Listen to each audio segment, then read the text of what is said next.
I want to go to Democratic Congresswoman Sheila Jackson Lee of Texas with us right now. Congresswoman, we're told that the baseball game is on tonight, 7 p.m. Eastern Time at National Stadium. Are you going to be going to that game? I absolutely am. It's the best of what we do, and we do a lot here in the United States Congress in a bipartisan manner, but I don't think I've missed more than one or two since I've served, and each year I take the number of interns that are willing to serve the public and engage in public service as college students. I've got 11 interns in my office, and I'm hoping I'm taking each and every one of them just to see how democracy works, how this nation works, and why we're the greatest country in the world.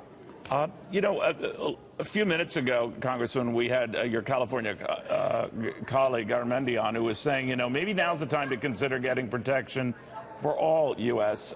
representatives, all 435 of them, all 100 senators, to avoid this kind of thing in the future. How do you feel about that? Well, first of all, before I do that, let me indicate the horror that we all experienced with the tragedy and shooting yesterday, and ask America, as we are doing, to pray for Majority Whip Scalise for his speedy and strong recovery, for our Capitol Police, for the wonderful staffer and volunteer. Let's keep them in our prayers, and let's reflect on their lives and their willingness to serve. I think members of Congress have as their first priority the service to their nation and, of course, their community. We go out and about. I do individual house visits sometimes to senior citizens concerning their issues. Of course, our other very high priority is our family and our home.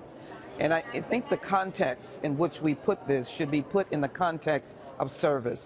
For too long, we have diminished ourselves and not recognized all of the places that we go and all the good deeds that we do, Republicans and Democrats. We live in a different world. I've said as a member of the Homeland Security Committee that terrorism is becoming a franchise. We don't know what kind of act this was, but we don't have any indications of outright terrorism, but we do know there's danger. All of us have experienced threats. When we were doing a Memorial Day celebration, we experienced threats, as we've done over the years.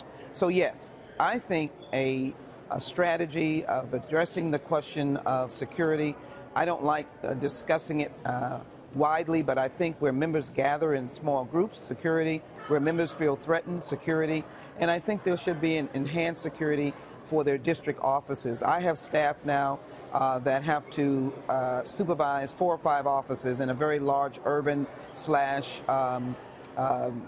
semi-rural community, if you will, and unincorporated areas. I want those staff to be as safe as I would want those in Washington to be safe, and so does every other member and senator.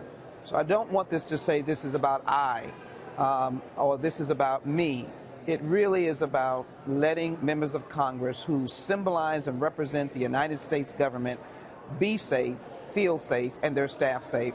And so I am very much interested in a new construct, a new way of safeguarding members of Congress, because when we safeguard members of Congress, as we know with the incident yesterday and with the tragedy of the shooting of our colleague Gabby Giffords, others, unfortunately, have the collateral impact, the loss of life of the little girl, and then, of course, the tragedy of those shot yesterday. I think it's important now to move forward on a better way of securing members of Congress. So you would not be of the mindset of some others. I had a Republican congressman on, congresswoman, who said, if you come from, let's say, an open carry state, then you should be allowed in Washington, D.C. to carry that weapon. I mean, had someone more than just the Capitol Hill police who were guarding Congressman Scalise had that, this never would have occurred, and it wouldn't put the pressure solely on them. I mean, they were lucky to have someone of his rank there, because had it just been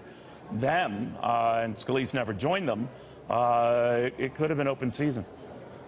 Well, let me say this.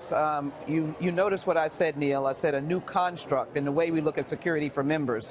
I'm not ready to jump to any conclusions about members packing arms and getting into that debate. I haven't gotten into the gun violence debate yet. I think it's forthcoming. I wanted to let these 2 days really focus on the injured and pray for them. But I believe that we should be secured by certified police officers who happen to be Capitol Police and possibly others. And I do think in other words, beyond the Capitol grounds, right? I mean, you're protected in that building where you are now. You're protected in your office. But if you go and you leave, you're kind of on your own. Well, you are on your own, right? You are on your own, Neil, Yeah. and the sensitivity of members, and I agree with them. We don't like talking about ourselves. We don't like saying me and I, and we need security. I think we just need to have our experts. I'm on Homeland Security. I'm on the Judiciary Committee. We need our federal law enforcement taking an assessment and inventory, we also if need, you will. Congressman, and this applies to the right and the left, whether it was the right who was going after a lot of Democrats at town hall meetings during the Obamacare debate, and conversely a lot on the left going after Republicans post the election of Donald Trump. Do we need to bring that all down, to stop that, to either better screen these events, to make sure they're actual constituents, to make sure that they can argue their positions without, going crazy? Well, Neil, first of all, let me, I didn't mind my manners here on national television. So glad to see you. I don't think we've spoken. Glad of your good health and look forward to talking in the future. You asked a good question. I had 11 hearings during that period of time, but it's a combination. I went on the floor today to speak about love and peace, but what I did do, which I think is important, is that we are passionate debaters. We are passionate about our ideas, and our constituents are such. I do think we can intervene, and the media can help us do this by expressing that when we're passionate, it is about the issue, not about the person. Then we can also engage by saying that no violence should be taken up against someone that you disagree with. You're never going to completely stop hyperbole and great speech. People like making great speeches, but I do think it's important that we not personalize it. And all during the Obama debate on the Obamacare, I experienced an enormous amount of attacks on the president, myself. I remember being here for the Clinton impeachment. All of us, through a period of time, have received those kinds of threats. We need to step in and explain to our neighbors and the American people and our town hall attendees that this is not personal. It is about the issue, and we're going to represent them in the right way.